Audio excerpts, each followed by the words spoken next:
Breaking news to CNN just moments ago, President Donald Trump taking questions in the Oval Office, and we were tracking a number of major headlines, including the president confirming that he spoke with Israeli Prime Minister Benjamin Netanyahu about not interfering during nuclear talks between the United States and Iran. And let's go right now to the White House and CNN's Elena Treen. Elena, what else did the president say? Yeah, look, a lot of this conversation and the back and forth in the Oval Office just now, of course, this was for the swearing-in ceremony for Jeanine Pirro, but most of these questions, I should say, in the Oval Office were about foreign policy. And I think the question about his conversation with Israeli Prime Minister Benjamin Netanyahu regarding Iran and the potential of Israel thinking that this would be a good opportunity, that Iran is weak right now, to try and strike some of their nuclear facilities is not a good idea. The president specifically said he didn't believe it would be appropriate in a conversation with Netanyahu. Take a listen to how he put it. I just said, I don't think it's appropriate. We're having very good discussions with him, and I said, I don't think it's appropriate right now. Because if we can settle it with a very strong document, very strong, with inspections and no trust. I don't trust anybody.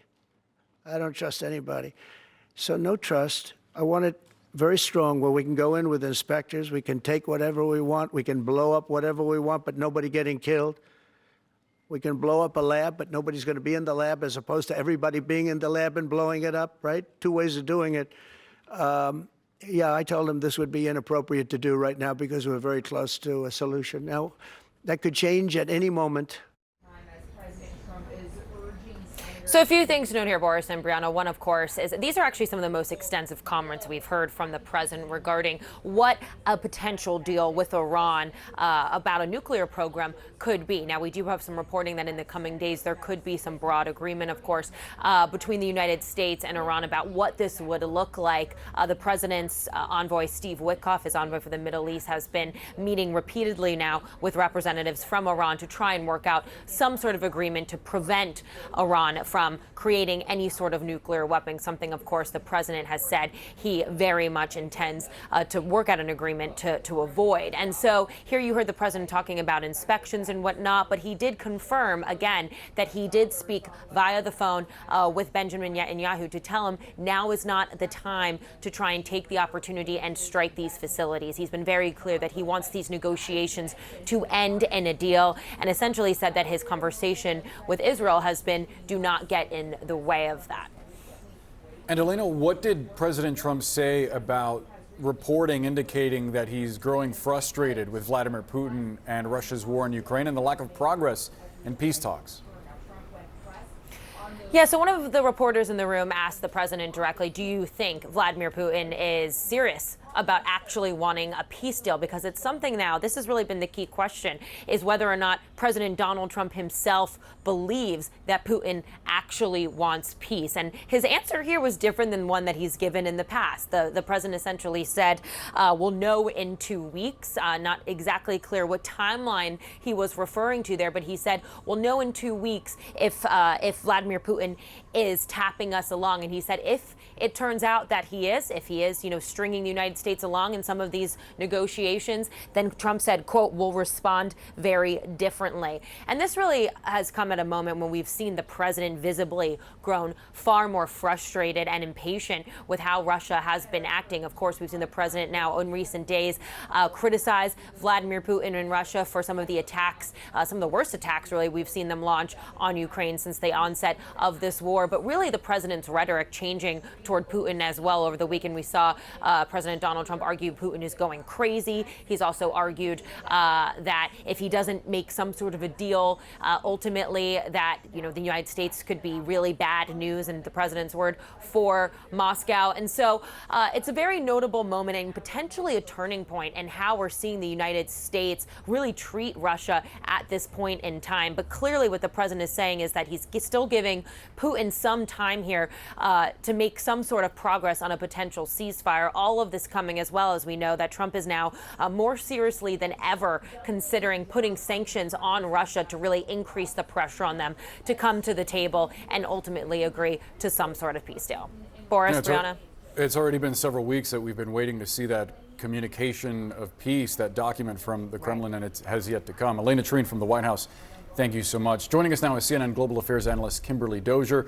Kim, it really is stunning that it appears that at this point the U.S. is closer to a deal with Tehran and Iran over a potential nuclear program than it is to Russia and peace in Ukraine.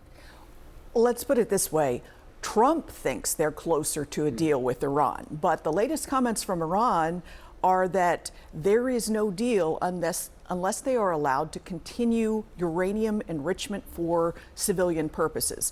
And Iran is a signatory to the Nuclear Non-Proliferation Treaty, which gives them the right to this kind of uranium manufacture.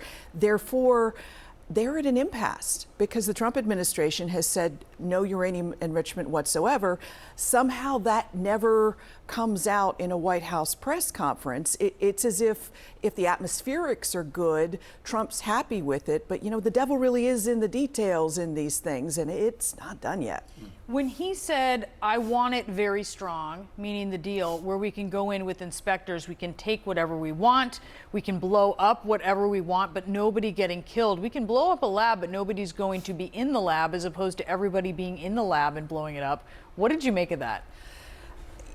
He's talking about an invasive form of international inspections that Iran hasn't allowed before. Iran has allowed IAEA inspectors in the past to monitor what they're doing, but to blow things up, I can't see Iran signing up for that. And what about his warning to Netanyahu to stay out of it? Well, Netanyahu is under pressure at home, taking fire from domestic politicians for souring the relationship with the United States on several fronts, and this is one of them. But from Netanyahu's point of view, if he wants to stay in power, he needs to keep Iran on the back foot. Now, the response to October 7th attacks has already unseated Assad in Syria and decimated Iran's proxy forces in Lebanon and Syria. So you can see how he would want to follow up with a strike on Iranian nuclear facilities before Iran has time to reproduce its air defenses, which Israel took out last fall. They want to be able to have a strike where most of the pilots come home, and the longer they wait, the stronger Iran is in terms of its fortifications. So that's why Israel wants to strike now. When Trump doesn't want to reveal conversations that he's had with world leaders, he doesn't. We know that. But here he is. He really wants to be honest about it. He wants the public to know that he's waving Netanyahu off. What do you make of that? He's shaming Netanyahu publicly by bringing this out. And that also shows that to a certain extent, he feels emboldened, and he feels that Netanyahu needs to be put in his place and put on notice. It's also a signal to Iran to say, look, we're holding them back, so you better cooperate with us or we might let them do what they want. A fascinating contrast, especially with Trump's treatment of Vladimir Putin. I don't know how many times we've talked about Putin needing to see action instead of just words to be deterred and to be swayed to negotiating peace. Yeah. Is this offering of another few weeks to see what the Kremlin is going to do serious? Is that good policy? Trump keeps giving Putin more rope, and Ukrainians and Europeans that I speak to, I just had a trip to Ukraine, they are wondering why Trump is just as afraid as Biden was of Putin's potential use of nuclear weapons. That's the only thing that they can come up with, that Trump keeps delaying taking any sort of actual action to hurt the Putin administration, like the sanctions that are waiting in the wings being discussed on Capitol Hill. Then why threaten them over and over? It's sort of like saying, I have a line, and then never enforcing a line.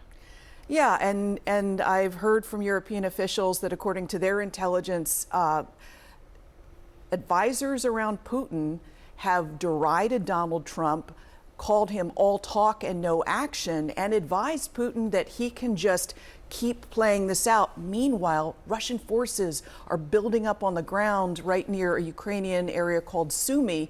Looks like they're preparing for a summer offensive to try to keep taking more territory while this talking goes on. Big drone offensive by Ukraine overnight. So we're seeing a lot of this escalating. Kim, thank you so much. Really appreciate it.